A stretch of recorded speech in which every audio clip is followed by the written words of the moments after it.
Right, should we start with a... Do you want a quote? Sometimes I make up my own quotes. I'd like you to make up your own quotes. I have a friend today. and we text each other quotes that don't exist. Like, you can't just enter the sushi restaurant and start chopping fish. Isn't a quote meant to make sense? It does make sense. You can't... Do you want me to repeat it? You can't just walk into the sushi restaurant and start chopping fish. But that's like me being like, you can't just walk into Tesco's and start stealing. No, it's not like that. It's exactly It's not like that. that. No. I mean, like, first day on the job at the sushi restaurant, you're not chopping fish. I thought you were saying walking in as like a client or a customer. No, I'm not saying you can't walk into the sushi restaurant and eat the sushi for free. Although that is true, but that's not what I'm saying. What I'm saying is you can't, day one, Yeah. you have to learn to walk before you can run. You're on rice for months. You've got a better saying there. You kind of got to learn to walk before you can run. Well, I can't say that that's what I can't say that's my new saying. It's another version of that. It's an ancient version of that. You can't walk into Yo Sushi and start chopping fish. I love Yo Sushi. Yeah. It's one of my favourites. But you got to be on the rice. You're probably on the rice for a long time and then... Do you think? Yeah, and then you're on the wakame for a bit. I imagine day one at a sushi restaurant, you're just cooking rice. Do you think? Cooking rice. I think cooking rice is really hard. Rolling. Yeah, but not as hard as slicing fish. Do you think? I think it'd be easy to slice fish. You'd rather go into the sashimi section of the... 100% go straight into that. I love sashimi as well. Don't they just have a big rice like air fryer or something? I don't know. I've never worked in Yo Sushi. Apparently air fryers like the best way to cook rice. Really? And you can also just get a rice cooker. You literally just chuck it in and it's perfect. Because I agree, rice is hard. That's crazy. You can put it in the air fryer. Put anything in the air fryer. You can put anything in the air fryer with anything else and just Literally. be like, bash, done. It is a bit mental, isn't it, when you think about it? I saw Back to the Future a couple of weeks ago, and in Back to the future that they talk about is 2015. Oh, really? So it's quite interesting because their wildest idea is 2015. And in 2015, in their minds, we have flying cars, hoverboards. Which do we have? Which we don't really have. Prototypes, maybe.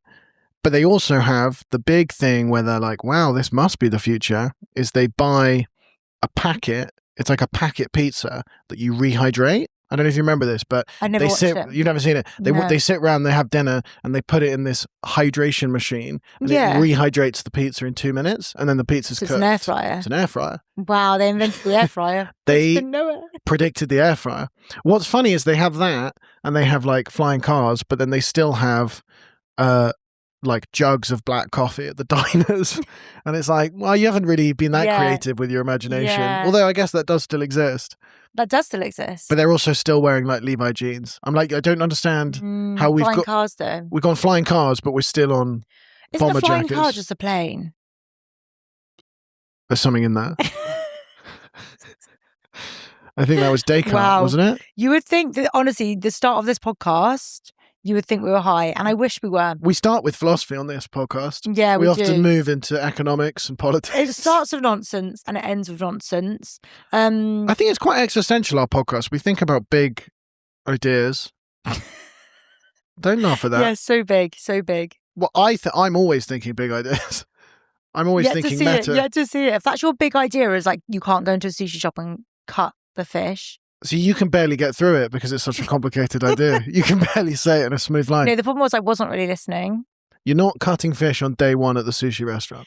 Have you said that to someone before? Yeah. Okay. And he was going, you know, it's week one at work and they're not letting me do the serious jobs. And I said, you don't just walk into the sushi restaurant and start chopping fish. Honestly. And he said, I understand exactly what you mean. I never want you to send me advice if I'm down. I'm just saying, if you got a new job and it was suddenly like, oh, I don't, it's like the show, like week one of trying to write week one of a new show. It's new. That's so true. It's new material.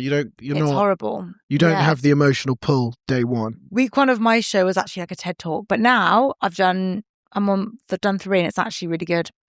I feel like that is one quite effective way of writing a show, which is to write a non-funny but good story. And then make it funny. And then add jokes. Yeah. That's what you do. Well, that's what people are advised to do with like speeches, like best man speeches. Yeah, write it down. Don't write the jokes first. Yeah. Really easy to find some jokes in the interesting story. I've written so many best man speeches. How come? Because so many men come to me in my life and say they've got to be a best man. Can I write the speech? And often, do you know what they say? They're like, can you just write it? And I'm like, yeah, but I don't even go to these weddings. I'm like, I don't know anything about the people at these weddings. So I'm going to need you to give me a little bit, just a tiny bit of context. Are they coming to you because you're a comedian? Yeah. Okay. Yeah. Fine. I was just like, you kind of glossed over that. Yeah, obviously. Well, you're like, well, loads of men come to me. Loads of men just come to me. You're a speechwriter, are you? No, What- but I have looked at potentially like charging for it. Not my friends, obviously, but I'm like, every single person I've done a speech for, they've been like, Really good. yeah, and they've loved it. I've charged for it. Have you? Yeah, That used to be my job. I used to write like speeches for CEOs and stuff. Really? Yeah, when I was at uni, which is, I mean, That's ridiculous. if That any is of so my clients are concerning. listening, it was an absolute mess what I was doing. I couldn't do it for CEOs because I'm not very, I'd have to put that through ChatGPT. I'm not very good at like saying actually motivating things. I'm just good at being horrible. I was good at getting CEOs who were very powerful and very good with all the business stuff to be slightly more charismatic because a lot of the guys and girls, but exclusively guys that I worked with would absolutely nail a presentation, big stakeholders, 10 people. But as soon as it came to like the 200 person Christmas party and they had to sort of just do the niceties, Really? That's what you did? they just really freaked out. How did you even get that job? Well, I used to run social media. I used to run the LinkedIn accounts for CEOs. So I would write their posts and their bios and their stuff. This makes so much sense. You literally are like a LinkedIn influencer person. Thank you very much. Yeah, and that's not a compliment. I was big on LinkedIn pre-LinkedIn. LinkedIn's now become TikTok. It's now just video. I got a message from an old client being like, hey, can you come and do our LinkedIn? And I was like, really? I'm so lost on it now. Yeah, I hate LinkedIn. It's the pit. It's awful. Yeah. Have you ever seen that Twitter page that's like the state of LinkedIn? And it's just like ridiculous things people say on LinkedIn. It's awful. It's always like my son died in a car crash. Here's what it taught me about resilience or whatever. What? It is insane. What? Yeah, I can really see that for you. I'm surprised you're not a LinkedIn influencer, to be honest. I should have stuck with it because I think there's probably big money in it. But I was very ahead of the curve on this. I was really like, all celebrities should have a personal brand on LinkedIn. And now they all do.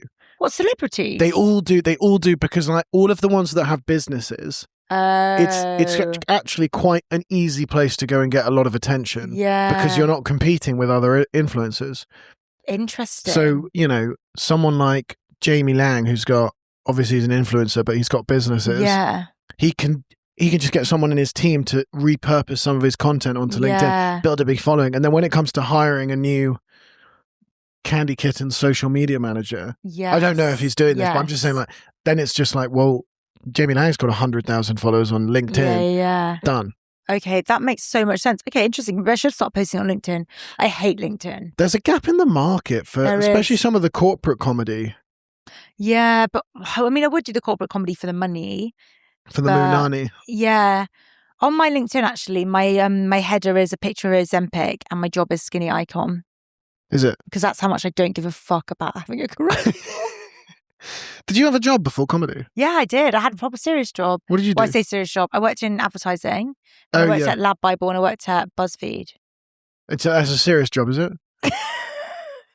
What your favourite Indian food takeaway order says about your sexuality? 11 questions with Sophie Garrad. I don't know. Guess what? You have to be really smart to get those jobs. You were a journalist. No, I wasn't a journalist. You were not a journalist. I mean, I was not a journalist. The journalists really looked down on us. I was in the sales team.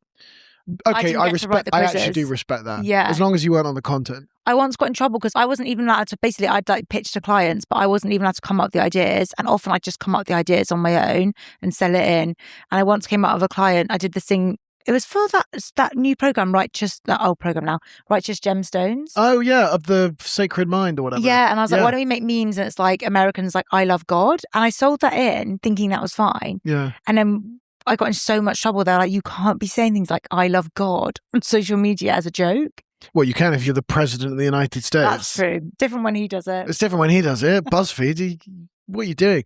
That is crazy, by the way, that we used to have things that you couldn't say online. Yeah. I know that everybody goes on about woke, whatever. It's like, you can put anything. Anything. Yeah. It's great for you. What? It's good for me. It's got me out of a lot of trouble. I don't even worry anymore. Do you not? No. You should. Like, I have been taken out of context, and I've had like long conversations with people on DMs about where my intention lies in the joke. I don't think we have no responsibility to care about what we say at all. Yeah. But as soon as the president is comparing himself to Jesus, I'm comparing myself to Jesus. You already did that before you did it. I know, and everyone had an issue with it. That's your whole hour show. And I never even claimed to be that religious. They had an issue when I did it, and I was like, I'm just doing it, and I know it's not real. Whereas he's really doing it, and he thinks it's real. Yeah, he is really doing it. And I'm more similar to Jesus in many ways. You are really similar. Shredded. Yeah. Just sure. Yoked. So you were selling, when you say you're in the commercial team, how do businesses like Lad Bible, BuzzFeed, because I still follow like Sports Bible, and they're posting 600 times a day. Yeah, they have loads of people that work there. They must be getting, there must have been a peak when the web traffic was lots. And now, I guess, just the social media hits are a lot. Yes, loads from like web traffic, but now it's more from social media because they charge so much money for branded content. So one of those videos that you'll see that's like an advert is a fortune. But surely as soon as it becomes an advert for something, it like tanks. Not really back in the day, because now it probably does, but back in the day, their creative team would make the advert, so it'd still be like a funny video, or as funny as it could be. And they were really sensitive about what they put out, so it didn't ruin the algorithms. They wouldn't put out bad stuff, and they can put money paid behind it. And are they making a lot of money? Lad Bible making loads of money. Still? Yeah. Because they own like 100 different pages. They own Unilad, they own loads of different, they own Betches, they own loads of stuff. I didn't love working there, that's all I'll say. But I loved working at BuzzFeed. And BuzzFeed is the same, but more just the website. BuzzFeed's not really around anymore. BuzzFeed's now owned by The Independent, but BuzzFeed was a website that had loads of social media pages. What? The Independent newspaper? Yeah, they bought BuzzFeed like 2 years ago. That crazy? That's a mental crossover. Yeah, basically, BuzzFeed owns so many more actual social pages than Lad Bible did. They had they had like Tasty. I don't even remember. They were like the OG recipe people. Interesting. It's such a weird industry, the like buying and selling of Instagram accounts. Yeah, it's so weird. So the way you monetize is like, I imagine, obviously, if you're like Lad Bible, for example, you obviously have or Sports Bible. Yeah. You do like a Betfair ad. Yeah. And I imagine you do like a year's campaign, X amount of posts. No. They'll be like, right, we've got 100 grand. What can we get for this? And we'll be like, they'll be like, we can give you 2 videos and that'll go on Sports Bible. And you might get like 3 million views. And that's essentially it. They do year-long campaigns, but that's like millions. Wow. Yeah. And BuzzFeed, similar, it would be like a lot of money, but BuzzFeed was, I remember for 2 recipe videos, that would be like 42 grand back in the day. For 2 recipe videos on Tasty? Yeah, do you remember those? But sponsored by who? So like anyone, so let's say Mars wanted to do it. They'd be like, we want to do like Ben's rice. Let's just do 2 recipe videos of different like rice videos you could make. That's very cool. Yeah. And that was essentially my job. I feel like the money must be coming down a little bit now. A little bit, just in terms of like, because now more and more people can get views, and all of the views are a little bit less important. This is the problem. I think this is why BuzzFeed's kind of gone, it's like a whole lot harder for them. I think it will become harder for Lad Bible, because also it's so hard to get views on social media now. Do you know what I've realised this podcast is? It's us literally just talking about social media and business. The industry. Yeah, well, them's be our points of interest. They really are. That and writing speeches for people, apparently. But it is really interesting. It's like ads are just, I think also people want to go to influencers a lot more than necessarily publishers, because influencers do better. Yeah, and you can spread bet. You can get like 100 influencers to all post about you, and you can sort of see what happens. And our DMs are always open. Shall we turn to some of this week's most pressing issues? Yeah, please. Can I just say as well, I don't know if we talked about this. Me and Alfie, every single week, we're always in the same mood. And this week, we're in a bad mood, aren't we? We've both been in bad moods last week. Okay, speak for yourself. You in a bad mood this week? No, this week I'm in a good mood. Last week I was in a bad mood. Sure. Yeah. But right now you're in a bad mood. Because you said that and I was not actually going to agree with you. I'm very content. I do feel very more subdued than... Yeah, agreed. Like I feel more, but I don't know if that's just summer. Do you think? I think it should be the opposite in summer. Or like settling... No, but the sun's out and I'm just like, when it's just a bit like... Everything's hard, don't want to do anything. I should be napping. Yeah. And I think what the listeners need to realise is actually really hard for us recording a podcast. So just please. But also, I think we are now deconstructing the show in real time, and I enjoy that because it's quite similar to what I do in my stand-up. By the way, in my stand-up, and not to talk about our careers. No, please. Although I think we can. I mean, it's We our can. face on the podcast. I don't think people are coming for something else. Oh, I tried to listen to that Alf and Soph show, but I didn't get the political insight I was looking for. But I've noticed that in my show now, if the joke goes well or badly, I'll address it and I'll explain why to the audience it's gone well or badly. And that's sometimes really funny. Yeah. And it sometimes Awful. dies worse. Really? I'd like to see that die. But it's fun because it gives me a get out of jail free card. Yeah. Because if the joke doesn't land, I can then see, look, this is what's happened here. Yeah. There's a bit of tension Well, on this side of the what happens room. if that then dies then? How does that get you out of jail? It doesn't get, well, because then I'm in the exact same place. Yeah. It either gets me out of jail, it turns a bad joke into like an interesting routine. Yeah. Or it goes from a bad joke to a bad joke, but at least he knew what he was doing. At least there seemed to be some direction there. Yeah. Because I've starting to learn that the thing that people really hate is when you don't know Why that it's gone something's wrong. bad. Do you think people hate The that? worst thing. Okay, the self-aware arsehole is better than the person that doesn't realise they're Yeah. pissing everyone off. Would you say you're a self-aware asshole? That feels loaded. That feels like a loaded question.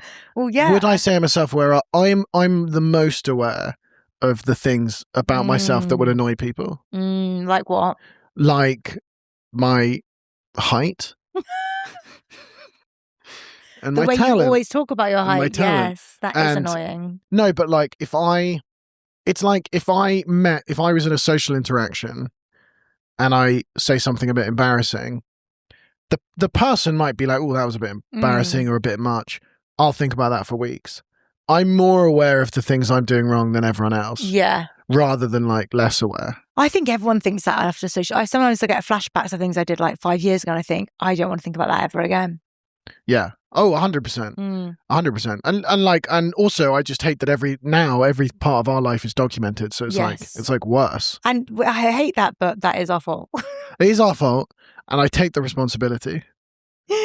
But I also just feel like it's because I'm watching Married at First Sight and there are people that are assholes, but they know they're assholes. Yeah. So Married at First Sight, you marry someone you don't know and then you do a week in a house, like with them. And at the end of each week, you have a commitment ceremony. So you meet up with all the other couples. You have experts. The experts give you advice for anyone that's not watched it. During the week, you can tell who the arseholes are. Yeah. But then at the end of the week, when they're in front of the experts, you can tell who the self-aware arseholes are. Yeah. Because they get criticised and they're like, yeah, fair enough. I shouldn't have used that word. Would you ever go on that if you were single? On Married at First Sight? No. I used to think that's the one I would go on because I feel like they learn a lot about themselves. However, I know I've got a friend of my best friend. Gossip? Who went on it and she was so badly fucked over. By the person she was... By the person they put her with, but also the way they painted her to be. And I've met her and she's lovely. The edit is incredibly manipulative. It's it annoys me like on Love Island stuff where they blame the edit because I'm like, okay. And the thing is you do say stuff like this, but I do think the edit on maths is crazy because you can, as soon as you don't see their face and they're talking, they've taken that from another scene.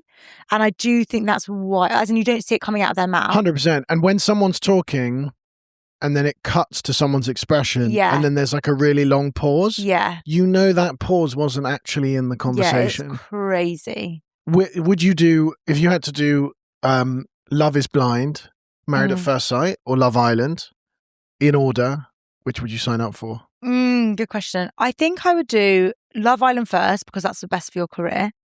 Okay. And I do, but what's annoying about Love Island is if you're funny on that, they don't show you being funny. They only show you having like serious conversations. So I think it's hard. How do you know?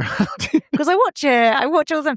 They only show you being like, oh yeah, you're my type. You're not my type. That's it. That's the whole season. Oh, I see. They don't see when you're cracking one line. Yeah, that's on the Saturday, which no one watches, which is the unseen bits, and they're the funny bits. So you don't really get to see their personalities much. So I think it's hard if, like, as for us, for me, it's fine because I'm really gorgeous as well. I think I'd do well. But for you, who's very personality, driven, personality driven. That's kind of your thing, right? How would you describe Alfie's looks? He's personality driven. Exactly. And then I go math second, and then Love Is Blind last. I would be so shallow on Love Is Blind. I'd hate that. I like the idea of being on Love Is Blind in the little portals, but like trying to find out things about. Yeah, and just subtly. So, when you go on holiday, just main conversation. Where would you go? What would you eat for breakfast? And what kind of establishment would you stay at? I mean, would it be a hotel or an Airbnb or, Yeah, trying to figure out their like financial status. I love how you're trying to figure out their financial status. I'm trying to figure out if they're hot. Well, I do that as well. What would your order be? I would go on Love Is Blind. I'm what, actually trying to find love, or like, oh, good question. Do you mean like what would I think Love Island would be the most fun, because I know you're not going to meet anyone on any of these things. Yeah, at least you're on holiday. Love Island, you're on holiday. Yeah, you're just on holiday. And also, you're right, on those Saturday shows they just have a great time. Yeah, they're just like swimming. It does look like they're having fun. I would just love to swim all day. I'd love to swim all day and then come out with a Boohoo sponsorship. That would be great. I could really see you with a Boohoo sponsorship. Well, can you imagine my walk-in? Like, on Love Island. You'd get eviscerated. Bum, bum, bum, bum, bum. I'm a Alfie, cheeky chappie from West London. London. West London. South London. From Southwest London. You're not from South London. I'm from South. I'm from South the river, technically, but it's Battersea, so it doesn't really count. It's on the river. It looks over the river. I don't know if that's the same. Does it? Bum, bum, bum, bum. Yeah. And they go, cheeky chappie. Yeah. Wannabe comedian. What? What the hell? We are both wannabe comedians. He's going to see if he can turn those laughs into love. Would you like to do the voiceover for that show if Ian Sterling went? Oh, yeah. Tonight. Would I have to do it in his voice, though? Yeah. It wouldn't be the same if it was just tonight. It would feel like it was the news. If I was doing Love Island, it would suddenly get really boring. It would be like there's a cargo. Tonight, Sammy's saying that she doesn't love Tyrone anymore. And Tyreek's in the villa with Esme. And Erica's coupling up with Matt. But will Samsung find the woman of his dreams, or will he go home empty-handed? Or kind of like David Attenborough. You've got a bit of a David Attenborough voice, haven't you? I'd like David Attenborough. Yeah, I feel like I've got the young David Attenborough. I did an impression of David Attenborough in a show and it went really badly. Oh, I was about to say, I thought you were going to say it really well. Can you do it? Well, it wasn't very good, but my point was that David Attenborough is the last of the BBC One stars of his generation that haven't been done for being a nonce. Yeah. And it would be a horrible day when that comes out. Yeah. And it's David Attenborough just... I don't think that's he's one of them. I'm here outside a preschool. That was actually really good. Looking for a mate. And they go, oh no, David. And then the final punchline was, do you remember that turtle on the Galapagos? The like 100 like lone tiresome George or whatever. He was 108. So how do you think he really died? He killed himself because of the shame. And that never landed. Never landed. Yeah, never landed once. Do you not want to hear jokes about David Attenborough being a nonce, unfortunately? They don't mind anything. They don't mind wherever you go, but you do the David Attenborough. The idea that he had sex with the turtle on the Galapagos and the turtle couldn't deal with the shame, and that is too much. Too much for my audience. I'd love to take over from Ian Sterling on that. But I would love a voiceover job. A cushy. I don't know if me and you can get voiceover jobs because we're too posh and no one wants that. But on radio, I feel like everyone sounds like this. Actually, that's no one not does. true. I've been listening to a lot of radio driving around. Yeah. They pick every single regional accent. Exactly. I've been doing a lot of radio this last week. I did radio, BBC Radio. Was it you making fun of me this? Bath. BBC Radio. No, I did Bath Radio. That was BBC. BBC Radio Birmingham. BBC Radio Sussex. You can tell which cities haven't sold well on the tour, can't you? That's exactly it. You have to go on those radio stations. Has it helped me sell tickets? Probably not. What do you talk about when you go on the radio? I mean, what do they ask you? I find it quite awkward going on radio because it's just not your thing. It's not your thing back and forth. You know what I mean? Exactly. Improv is not your thing. No, but do you know why it is? Because it's not improv, because they have like 4 set questions they'll ask you. They're always really nice, but like it's like there's no back and forth conversation because I ask you a question, you can tell they're not listening because they're like, right, on to the next question. Mm-hmm. So you feel a bit like, oh, is that just a really bad answer? Because there's like, and then we're going, hey, da, da, da. And one of the interviews, this is actually a bit awkward. I was like, right, and I see you talk a lot on your page about this new dating app called, I can't remember what it's called. And I was like, oh, I've never spoken about that. But I can't say that on the radio, but you obviously looked at the wrong person's profile. And I was like, I'm like, well, I'm about to get married, so I can't really talk about using this brand new dating app. So I was like, yeah, I think, dating in London's really hard. You just had to completely pivot. I had to really pivot just to make a joke about the London dating scene. But I was like, this is awkward. That one thing I was driving around last week a lot and like listening to radio. It's quite dull in terms of, because there's not much depth. Well, they can't continue anything because you don't know when people are like tuning in and tuning out. So they'll just every 5 minutes they repeat the same joke about the weather, and also they have to be so overly positive and vague about everything. I'd hate that. I love a dance. Yeah. Oh, you get the rosé out. Just like, tell me something about you. Yeah, whereas it's not that. It's Who are you? Superficial. Yeah. Who are you, Greg James? Yeah. Behind this. I actually think he's good, but because I was listening to daytime radio. Didn't he get cancelled recently? No, I think you're thinking of Scott Mills. Oh yeah. I love that. If we just suddenly did a good half an hour on, see what happened about Greg James. It's just not him at all.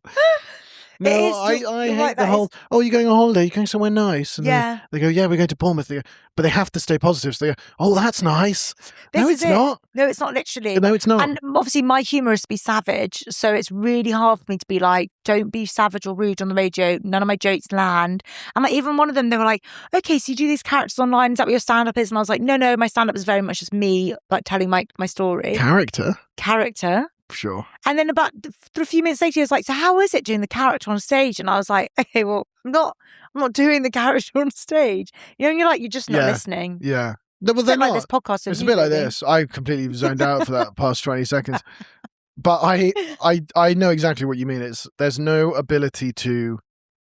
I guess they're not really allowed. They have to keep it so straight down the line. Yeah. I think we would be awful on. I would be particularly poor on radio because someone would call in like, "What are you doing?"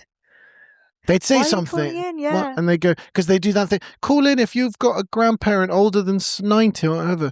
People calling in going, my grand's turning 88 next week. Okay, well, it's not over 90, so you just wasted £3. It is. You're right, because it is just nonsense. I tell you what it reminds me of. Radio interviews remind me of the first week of university, where suddenly, for no reason, having spent years at school where they tell you that's right, that's wrong, you're an idiot, you go to uni and now everyone's ideas are valid suddenly.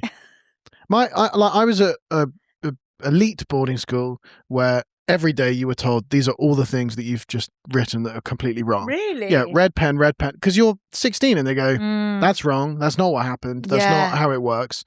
And then I get to University of Bristol and I go to a philosophy lecture and they'll just let anyone say someone go, well, I think Descartes was exploring this. You should not have done philosophy. What? And the TA or the professor can't, because now that we're adults, can't be like, are you fucking thick or something? They have to go, yeah, because you are adults. Does anybody else have anything they want to add to that? Yeah. What the fuck was that response a minute ago about Descartes thinking it was all about the moon? Are we just going to allow that and move on? I can't imagine how awful you were at uni. What did you study at uni? Economics and philosophy. Do you know what's so funny is I was in Cambridge this weekend and Mum was like, why didn't Alfie go to Cambridge or Oxford? And I was like, I don't know, Mum. Didn't get into Oxford. I applied for PPE, which is... I can see that for you. A really... Do you like my joke about PPE in my show? In your last show? Or in the, yeah, my last show. I didn't remember it, to be honest. Cool, good. Because the whole show it's like a wave. It's just like the Australian coast. It just beats you with joke after, and just as you recover from one, whoosh, here comes another joke. Yeah, my joke rate is actually crazy. You go, oh my God, she's done another joke at the expense of men. I didn't see that one coming. That was a big one. It's like when you think, yeah, the thing is with my jokes, there's three ways it can go. It's either taking the piss out of men, about being rich, or about being thin. And that's really the show. And to be honest, as someone that relates to all three of those things, I thoroughly enjoyed it. What was your joke about PPE? I do that big speech about prison. Yeah, you do but... And I say, don't even get me started about the PPE scandal. And I was like, always thought the PPE scandal was studying philosophy, politics, and economics. Just Fine. pick a fucking subject. And that gets a really big laugh. It's quite a clever joke, that. It's a thank really you. good pun on one, like, the COVID stuff. That's What's it called? What does PPE actually stand for? PPE was about it was all about the masks and stuff. Personal protective equipment? Oh yeah, something that like makes that. sense. Yeah, I never thought about you it. never thought about it. Okay, I never thought about there it. we Don't go. care. I was like, that's quite a subversive joke, though, because it's a political statement. Yeah, it was a political statement. But it was just you just saw two words that sound the same. That was how I got to it. That's how I got to it. Just remember, this is me. No, I studied. There is no depth. I wanted to. The thing is, I didn't like academics at all, but I don't know. People were like, "Oh, let's just go to Oxford or whatever." Like it was a chill thing. Did you get the interview? No, I was on. You got really good grades, I thought. I was on, but from the school I was going to, yeah, they expected better grades. Right. From the education I'd had, they were like, we kind of are looking for 3 to 4 A stars, and I was coming in with maybe 3 A's. I got 11 A stars GCSE. Yeah, did you? And I found that really easy. That was really easy. And then I got to A level and I was like, I don't actually care about any of these subjects enough to. At GCSE, I was like, I can naturally like memorize the book and recite it. Yeah. Like for the French GCSE, I couldn't speak French, but I just learned how to answer the top exam. 300 words that might come up. And then I was like, I'll just figure it out. Yeah. And I was good at taking exams because I love pressure. You know what I was terrible at exams. And then it got to A level and they were like, hey, we're actually going to teach you in a bit of depth here. And I was like, ooh, I didn't sign up for this. And then at uni, it was like, well, you could just go do PP at Oxford. And I was like, I feel like you should really be into the things. Like my personal statement, I spoke about Plato's Republic, but I never read it. I never read it. And I remember doing my personal statement, just putting absolute nonsense in it. You can't do that when you're trying to do PP at Oxford. Yeah. Malala was doing PP at Oxford in the year above me. No way. And it was like, if I'm going to be sharing a hallway with Malala, I should maybe know some of the things I'm talking about. It's crazy she went to Oxford, isn't it? Yeah. Wasn't she late or something? Didn't she like get kicked? No, she didn't get kicked out, but she got like a ticket for missing lectures. Oh, I didn't know that was a thing. But I was kind of like, what professor has the balls to do that? Yeah, to Obama's Malala, daughter. yeah? No, Malala's not Obama's daughter. Oh. Hold on. Malala. Who's Malala? The woman that got shot and got the Nobel Peace Prize. What? Malala. Why did she get shot? Malala. When? She got shot by the Taliban. Oh, I really thought one of Obama's daughters went to Oxford. Obama's daughters did go to like Harvard or whatever. Oh. But Malala's Who's Malala? Malala Yousafzai. I don't know how to pronounce her surname, but Malala. So when did she get... Is she alive? Malala. I don't know Malala. Alfie, you've got to remember, I'm stupid. She's 28. She's a Pakistani female education activist and producer of film and television. Well, okay. Right. Well, do you think the TV contact. credit is like that relevant there? She's the youngest Nobel Prize laureate in history, receiving the Peace Prize in 2014 at age 17. You're thinking of... So what does she do? What do you mean? Why did she get shot in the head? She was... And she survived that? You're thinking of Malia. That's it. Malia Obama. Yeah. That's far more impressive to me that she went to...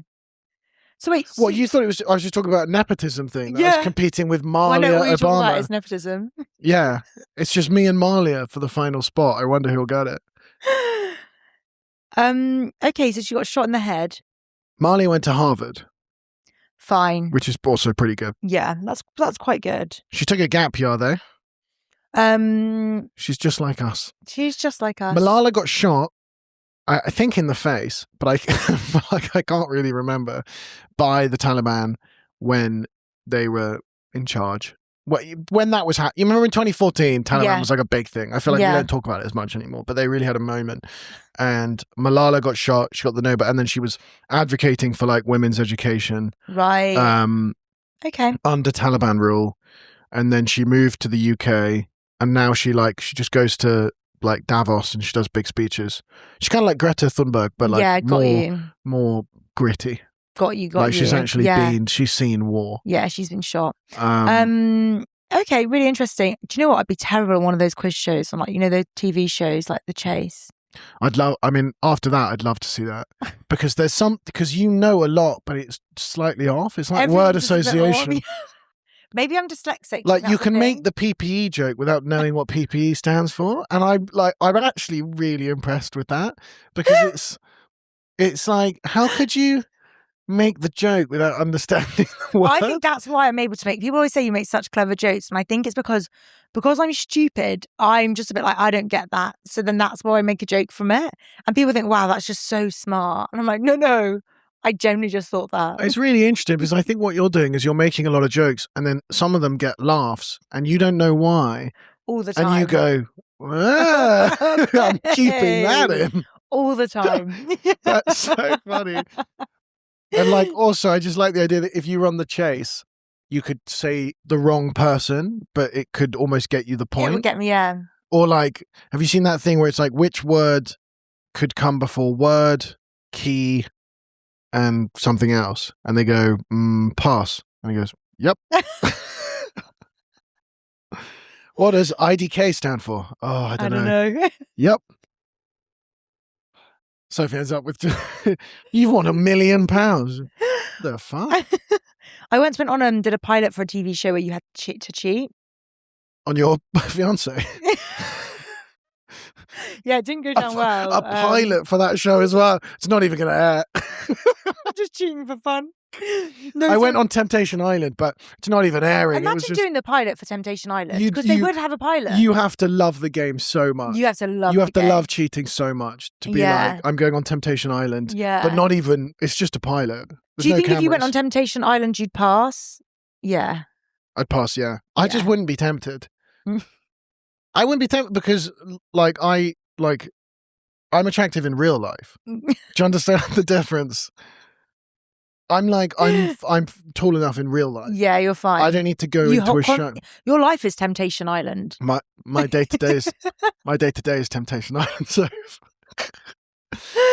that's just not a problem. People that go on those shows are the ones where it's like the ultimatum, where it's like you have to make them propose. They either propose or leave you. Yeah. Is fucking mental. Like, can you imagine like your family seeing that and be like, oh, they did propose in the end. Yeah, because you went on a Netflix show and made them. Does kind of sound like the kind of thing you would do. Is an ultimatum. You're talking about Ultimatum Island, and I'm like, I don't know if you gave your fiancé an ultimatum, but he didn't have a choice. He didn't have a choice. It wasn't an ultimatum, but he didn't have a choice. It was a no, he had a choice, but there was one option. Exactly. He could press any of the one buttons in front of him. And do it quickly. You were there with his favourite jacket and a pair of scissors. And in that case, he had a lot of choice. It's actually the golf clubs, which, by the way, he was washing in the bath last night. John's never even had a bath, and he's washing them in the bath. I mean, I'm like, what is he doing? Washing the golf clubs. Why? Like he's going on some golf day. Yeah, but like, do clubs need to be? I don't think so. But obviously, he wants them to look shiny for the boys. Yeah, which feels like he's cheating on me. Does feel a little bit like, because I guarantee you he would have locked the door when he did it. Don't come in, Soph. Don't come in. What are you doing? He did actually. Don't come in. What? Oh, just the golf clubs, just naked in the bathtub. It's not what it looks like. Just soap everywhere, bubbles everywhere. Just join in with them as well. So what is Temptation Island? I've not seen it, but I've seen the like Netflix. I've not actually. I think I've watched it ages ago. But basically, you're not. I don't think they're in relationships. I think they're all single, but you're not allowed to get with each other. And if they basically got 100 grand in the pot. This is what I watched the first ever one. I think so. 100 grand in the pot. And if you do anything with someone else, if you like kiss or you lose money from the pot. And people then, I think people don't know who's done it, so that causes people to be like really paranoid about each other. So the prize pot comes down, and then at the end, everybody that's still there splits the prize pot. Yes, and I don't know how people get voted out.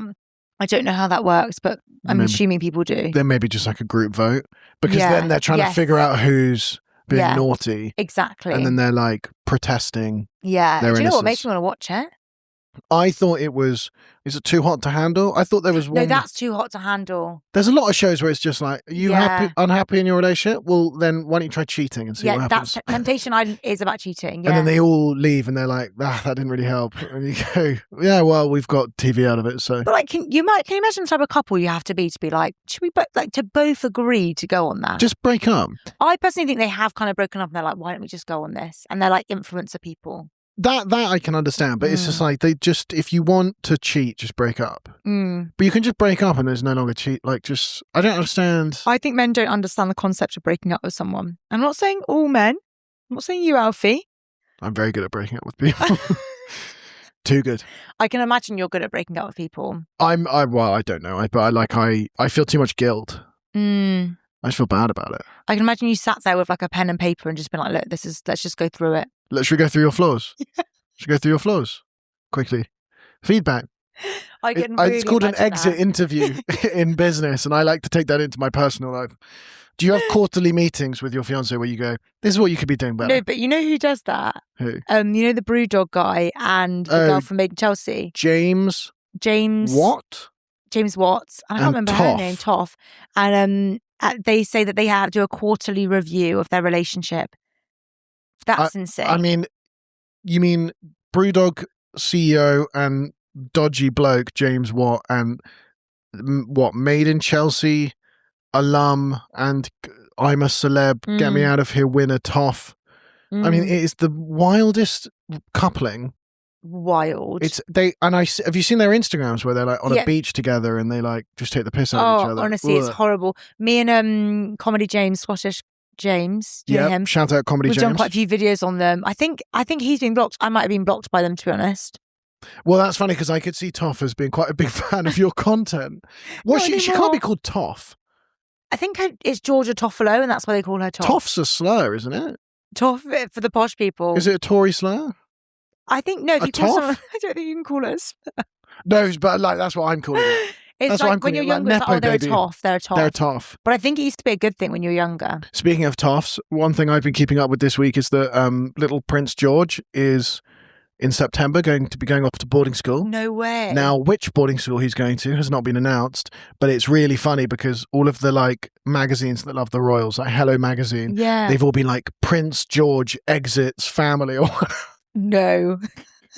They're treating it like a transfer rumour. It's like Fabrizio Romano. Here we go. Prince George to Eton. 5-year loan with additional fee. It's just like they're making it look like a big split. Yeah. And they always use a picture of him looking angry. Getting on the helicopter. Prince George says, I'm done.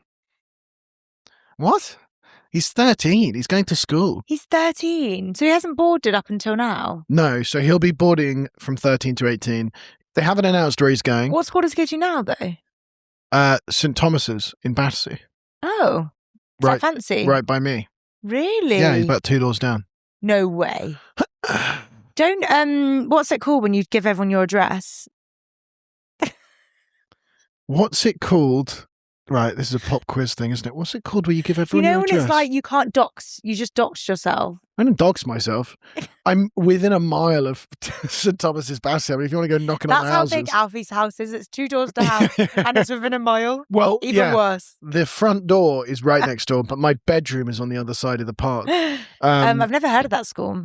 St. Thomas's is a chain of private schools, and I only know that he is there. Well, it's public information that he's there because, like, he has security pick him up at the gates and stuff. No, I'm not allowed within 100 yards of it, but but when this is my parents' house where I live, but as soon as he joined St. Thomas's, we had loads of people try and buy the house because they wanted to be in the area catchment, so that they could send their kids to the, which doesn't really make sense because there is no catchment area in private schools, but it's more like it helps you. Let's move from Notting Hill down to Battersea and then let's send our kid to school and he'll be friends with St. George. Insane. Prince George. It's like people sending back when William was at St. Andrews, like people trying to go to St. Andrews University so they could get with him. That's mental to me. It makes sense. People must have known I was at Bristol. I hope they did, yeah. Oh, those pictures. I love those pictures of Andrew and... no, not Andrew.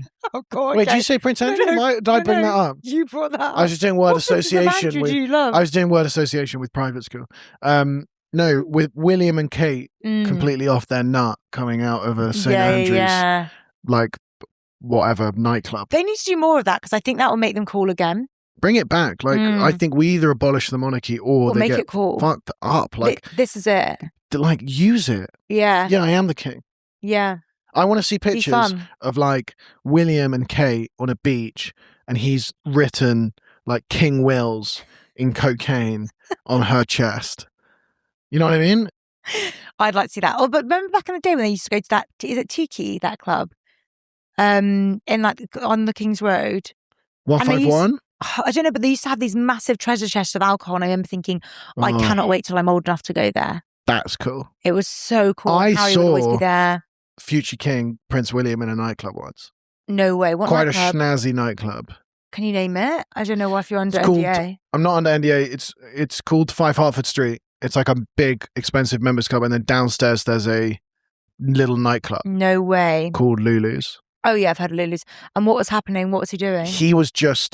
I was there with some friends. I actually wouldn't usually go there, but I was there with a friend that goes there a bit, and there were like 5 of us, and then my friend tapped me on the shoulder and was like, yes. This is when the Queen was still alive, but we were like, that's Prince William. That's crazy. And I was like, that is Prince William. Isn't he too old to be in a club at that point? I don't know. I mean, it must have been like 5 years ago. Kate wasn't there. Sorry, Yeah, Catherine. Catherine course. wasn't there, obviously. He had like just boys around him. He had like, but I think they might have been security and like a couple mates. Yeah. And he was in the corner, but he was pretty low key. Like Was he sat down? No, he was like standing on the seat, like dancing. No I mean, it's way. quite an exclusive place. So I guess like it probably felt quite safe there. Like I felt safe, you know what I mean? To like yeah. dance and not feel like I'm under. Well, I think you felt scrutiny. safe, Alfie, because at this point, I hadn't started comedy, but I still was like, oh, these people are looking at me and they're going to take pictures. And... You're so delusional. It's crazy. I feel like it's really interesting for the listener to get a glimpse into your life. So I don't know what I'm annoyed love it. about. No, I've never had a Daily Mail article like Yet. pictures of me like stammering out of a nightclub. Yeah, you won't. Alfie Dundas. And like, you know, when they're like, there's like, oh, I wonder what he's up to. Like all the celebs get that. Why don't we get that? Well, first of all, I'm too old to get that now. And by the time that you're famous enough to be in Daily Mail, I think you'll also be too old. By the time I mean, that is just one of the meanest things. The implication that like the Daily Mail is above me, and that by the time, so I mean, I could club up until I'm 35, 40. I mean, that gives me 10 years, and the idea that I'm not even going to reach Daily Mail fame in 10 years is just so gutting. Not even close. My biggest fear is that I'm paparazzi'd by association. So like I'm coming out of a nightclub and the person ahead of me is more famous. Yeah, that's and horrible. they'll go, you know, Dua Lipa and Callum Turner seen coming out of North London nightclub, and behind them, and then in inverted commas, comedian Alfie Dundas. Is that why you don't like going outside with me? In case as if to say, I mean, he says he is. Yeah, but just say comedian. What are you adding the commas? What I will say about that is that back in the day, that was Kim Kardashian with Paris Hilton, because she was like, oh, and her wardrobe assistant, Kim Kardashian, she was not famous. And look how it changed. Now, I'd like to point out that that's not what Kim Kardashian is famous for. No, but before she was Don't famous. know if you know this, but it was not the paparazzi. But before she was famous, though. Have you seen this actually? The Kardashians, Kim and Chris are suing Ray J, and Ray J suing them because, do you know what? I was listening to it yesterday and I thought, I don't care about the sex tape, whether Chris released it. And you know, it's not like, it's just like, Is that the rumour that Chris released the sex tape of her own daughter? Are you joking? Is that what it is? The whole thing is that she not only released it, she directed it. Apparently they did it one sex tape and Chris was like, it's not raunchy enough, then made them do another one, was like, that's too raunchy, then released the first one. And they've been paying Ray J they paid him like $5 million to be like, keep quiet and say that he released it, essentially. And now there is no way that is real. It is. Because they saw like all these celebs like Paris Hilton stuff, their fame completely rose from doing sex tapes. It was back then. No, I understand that, but like there's no way that they could have predicted that it would have led to this. And there's no way that Chris would. But they knew it was a springboard. There's no way that would not have leaked. It has leaked. This is the whole thing. So basically, Ray J was the one that was like, has been like silenced, and they've been paying him off. And then Chris, under the condition that they don't speak about it and they don't say he's released or whatever. Yeah. And then Kris Jenner went on that James Corden show, did the lie detector, and was like, "Did you release the thing?" And obviously, it's all fake. Yeah. And it It's said by no. the way, crazy thing to be putting on the Late Late Show with James Corden. Great, crazy. That's like a really serious crime and like all these things. The Late Late Show is always like, so do you prefer Oasis or Blur? And it's like, I'm going to have to take a shot. I love them both It's so like, much. no, did you release a sex? Did you release a sex tape of your own daughter and then extort the Kim man? was in on it. They were both doing it together. Fine. It was like a joint thing. But because they did that, Radio was like, I am sick of this. Like, I'm sick of everyone thinking this. So he's then taken them to court. But the court documents have now been released. And you can see that basically Kris was like, did all these things. She was in on it. It doesn't surprise me. That's crazy. God, people do anything for fame. Literally. Speaking of, subscribe, comment, give us a like if you haven't already. I'd like to chuck that in at this point. And that would really help us get to Kim K levels of fame. Have you got any? You've got an influencer story that you were trying to tell me before the pod, but I didn't quite understand what it was. Guys, it's so dark. I don't know if anyone's seen this. It's basically, I saw it on Twitter and then I haven't been able to stop reading stuff about it. But on Saturday night, outside the old BuzzFeed office, actually, on Argyle Street, which they keep saying is Mayfair, and that is winding me up because I'm like, that's Oxford Circus, but fine. Stay on point. Yeah, which bus stop is the easiest to get off at if you want to walk to Argyle Street? Good question. So in London on Saturday night, outside the club. I don't know if it was outside the club Aqua. I can't remember what club it was. Like you said, stay on point. Again, telling us which clubs it was not outside of. But it was outside the club, and there's some influencers that have gone. One's called Riel UK. She has about 300,000 followers. Sorry. Yep. And then the other one, oh my God, I can't remember her name. Riel.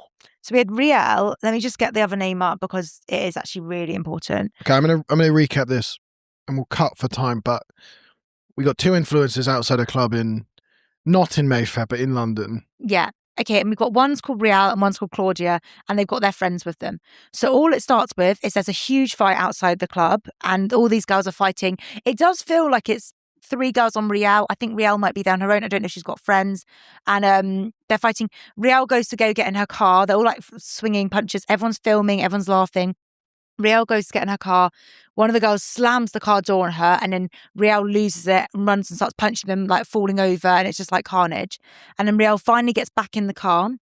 This other girl, I can't remember her name again, Claudia, then gets kind of in front of the car. It's between Claudia and Riel, this fight. She gets in front of the car. Then you hear people being like, oh my God, she's going to run her over. But you don't think she's actually going to do that. She gets in the car. She slams so hard on the thing. She runs straight over her, then reverses over her. She also hits this old man who's like 50 sorting his bike out.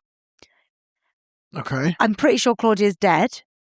She then gets out of the car to come and continue beating her up, and then sees that she's like, it's awful. Like, because you can see everything. Sorry, why did she took her own, she parked outside at night? That's, okay, so glad you brought that up. Not that that's the most important part here, but I understand all the other stuff, but I'm like, who drives to a nightclub? But the car was in the middle of the road, and this is what I don't understand. I don't understand how this happened. Was it her car? It's her car.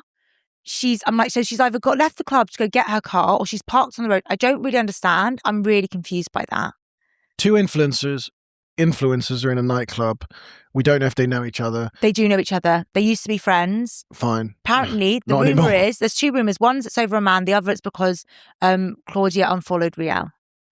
Those are 2 of the weakest reasons to kill someone that I've heard in a while. And it's also just like, it's honestly one of the worst videos I've ever seen. Like, it's crazy. Wait, there's a video of a video of her running her over and then reversing back. And then she gets out the car to go and continue beating her up, and then she kind of sees her, and you think she's maybe clocked like, oh, I think I've killed her. Yeah. One of her best friends has come out and said she's dead, but then the police have said that they've not got. There's not confirmation that she's dead. Wow, an ongoing story. This is Isn't good. that mental? And when you read it, which fellow influencer did you spring to mind where you go, yeah, I should get it? You, Alfie. You go, I thought, I'm going to get in my car and run Alfie over if you ever unfollowed me. Can you imagine that? Like, imagine if this podcast has like a huge rocket ship success, bought by Spotify, and then like a Call Me Daddy kind of split. I don't really know what happened, but I know that they broke up the pod and all this kind of stuff. And then I just see you. Do you remember those pictures of the Queen when she used to wear like a headscarf, glasses, and a big Range Rover? I could see you just. Well, just so you know, if I ran you over, it wouldn't be in a Range Rover because you'd love that. I do it in a really shit car. I walk out of a Gales and I see a Jeep. That's Sophie Garrad in there. I'd be in a Ford Fiesta and I'd get you in that. With leather gloves on the steering wheel as well. Or do it in a Ford Fiesta really quietly, like an electric car. You can't even hear yourself getting run over. Yeah. But isn't that crazy? I say you have to see the video. It is horrible. It's like crazy. It's out there. You've been watching a lot of fights. We had the dog and cat fight out on your street as well. I do watch a lot of fights. Walking around like Soho Mayfair at night, you do just think this is going to boil over. It's crazy. I was in Soho on Saturday night. That was where it was. Was it? It was in Soho. I was by Oxford. I was at the London Palladium. Are you winding me up, Alfie? That's literally where it was. On Saturday night? Yes. Why did you not? Yes. It was outside the Palladium. I'd just seen John Mulaney, so I was in a good mood. It probably happening behind me. It happened at 4 a.m, to be fair. Oh, no. I was out by That is 10. literally where it happened. Wow. That street. That's creepy. Arkle Street. And I thought you were winding me up there. I've just put myself right in the middle of it, haven't I? Where were you on the night? Well, I was just by the scene of the crime. It couldn't have been me. That's the O.J. Simpson defense. Well, I was at the house strangling her. It was actually you down pressing the pedals. Yeah. Do you hear what she said about you? Crazy. Do you hear what just me what stirring shit? Do you hear what she said about you? Isn't that mental? Claudia, do you hear what she said about you? Isn't that mental that the state of the world we're killing people because they are unfollowed? Makes me sick. Crazy, really depressing. Also, that day she'd posted on her Snapchat, she'd posted the Riel who killed her. Yeah. She posted on her Snapchat being like, essentially saying that if you wrong me, like, you're gonna end up in hospital and I'm gonna end up in a psych ward. And it's like, yeah, that's exactly what's gonna happen. Well, at least she's honest, and she is honest. It's hard to find an authentic creator these days. That's true. Do you think our following's gone up? No, I think a lot of people have been commenting on her pictures. I always think that when someone dies, that people start following them. I think that's a bit weird, isn't it? Yeah, I mean, you're not going to get much good content out of, I get listening to their music. You know, when like Liam Payne dies and then everyone starts listening to his music, but not following him. I mean, he's not going to do like a vlog or anything. It's like it's actually the worst. I mean, if someone dies, I unfollow them. I go, well, there's no content coming here. And you don't want to burn your follow ratio. No. That's fine though. I just keep the inflow and you'll be absolutely fine. Oh, it's crazy dark though. Sorry for ending the podcast on a really dark note, but I haven't been able to stop thinking about it. That is rancid. Well, we have a couple minutes. I want to talk about Euphoria, but you're not watching it, are you? I'm not. Only because I had really bad reviews. I love the first two. What happened with who? Bad reviews. Bad reviews. But you've seen the first two? Yeah. Oh, fine. Yeah. No, I've barely seen anything from season 3. Season 3 is out, and it is just Euphoria season 3 is what would happen if they gave like a 14-year-old boy £10 million and were like, hey, do you want to go make a TV show? Which is essentially Drake, isn't it? Yeah, it was essentially what Drake is doing. He was the producer on the early ones. Is he not a producer on this one? I don't know if he is anymore. But Sam Levinson, who wrote it alone with no writers. And it's like, that's probably not a good idea. Like, why don't we get some creative input? And the 5 women, Zendaya, Alexa Demi, Sydney Sweeney, Hunter Schafer, and... Is that guy still in it? The really hot guy from Australia? Jacob Elordi's still in it. Yeah. But what they've basically done is they did season 1 was great. Season 1, if you haven't seen it, was like gritty high school drama, like Skins, but Americanized. Yeah. Really fun, really great. Season 2 was during COVID, so it was a little bit self-indulgent, but it was still fun. Then a couple of them fell out, and all of the people from Euphoria have just made it famous. Yeah. Like Jacob Elordi, Sydney Sweeney, Zendaya. They don't need the show anymore. Yeah, why are they doing it? It's too much to try and get all those people to come back together, but I guess the money was there, so they did it. And now season 3, they're all sex workers. What? Like Sydney Sweeney is an OnlyFans creator who dresses up like a dog with like puppy ears and stuff. Zendaya does some sort of sex work. Alexa, I mean, it's just like Sam Levinson's gone, well, what do women do in their mid-20s? Because they're now also because we've waited 7 years or whatever, It's been 7 years? It's been years since season 2, yeah. Well, season 2 was filmed before COVID. or came No out during way. COVID. I'm really surprised Zendaya can continue to do this. I think they're contractually obliged. But also, apparently Zendaya and Sydney Sweeney don't talk. I can imagine. So all the press, they never arrive at the same time. Right. They're never in the same shoots. And they have no scenes together. Bless you. Thank you. Hunter Schafer, Jacob Elordi apparently fell out. So they have no good scenes together anymore, even though they had a really good story arc. Apparently it's just like crap TV, but it's just like softcore porn, basically. And it's weird that he wrote all that and it's for like teenagers. So I'm going to watch it, but I'm not going to enjoy it. You know what I mean? The fun's gone. Yeah. Season 3 of anything is just, I just think you lose it. You do. I actually think that's do you know what? That should have been your quote at the beginning. First generation makes it. No. Second generation maintains it. Third generation loses it. Oh, that's actually really smart. And that's the same for TV. Yeah. That's the British wealth and class system, but it's also applied to Euphoria. And we've come full circle. We've come to the end of the episode.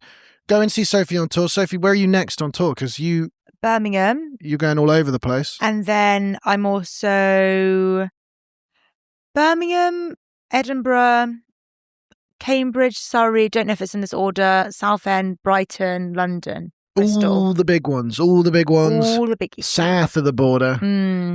Queen of the North, Sophie Garrad, will not be going above Birmingham.